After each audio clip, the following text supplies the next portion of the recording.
بن ابی کی مثال ہے، پرابلی غالباً سب سے بڑی مثال اسی کی ہوگی۔ جب رسول صلی اللہ علیہ وسلم مدینے کی طرف موو ہوئے ہیں، میں انتقال کا لفظ استعمال کرتا ہوں کیونکہ عربی میں استعمال ہوتا ہے، انتقال کہتے ہیں موو کرنے کو، جب منتقل ہوئے ہیں، ہمارے ہاں منتقل کہتے ہیں، انتقال کہو ہمارے ہاں تو کیا ہوتا ہے، اوہ یہ کیا بات کر دی جبکہ عربی میں دونوں ایک ہی وزن سے ہیں، ان کا مطلب ایک ہی ہے، لیکن خیر چلو، جب رسول صلی اللہ علیہ وسلم مدینے میں منتقل ہوئے، جب موو ہوئے، تو اس سے کچھ عرصہ پہلے عبداللہ بن ابی کو مدینے کا بادشاہ مانا جا چکا تھا، ملک مانا جا چکا تھا، یہاں تک کہ اس کا تخت بھی تیار کر لیا گیا تھا، اور وہ پوری طرح تیار تھا کہ اب میری ایک شخص کی باقاعدہ حکومت ہوگی مدینے کے اندر۔ لیکن کچھ ہی مہینوں کے دوران ہوتے کتنے لوگ مسلمان ہوئے، اور اب رسول صلی اللہ علیہ وسلم کے آنے کے منتظر ہیں۔ اب وہ جب آ رہے ہیں تو سب کو ایک طرح سے ایک انڈرسٹینڈنگ ہے تمام لوگوں میں کہ جب وہ آئیں گے تو کون ہوگا گورنر مدینے کا،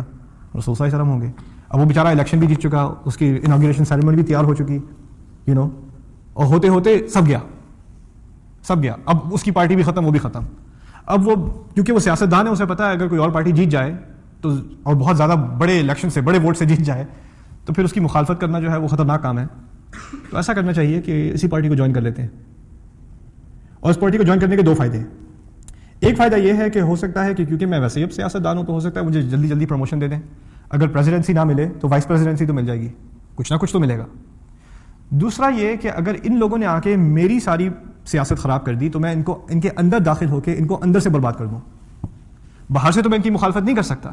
اگر ان کے اندر شامل ہو جاؤں تو ان کے اندر ہی میں ایسا فساد پیدا کروں گا کہ یہ خود اپنے آپ کو تباہ کر لیں گے، پھر میری حکومت واپس آ جائے گی۔ دو نیتیں، لیکن یہ دو نیتیں اس کے اندر ہیں، ظاہر کرتا ہے کہ نہیں؟ نہ، باہر سے بالکل دکھاوے والی بات۔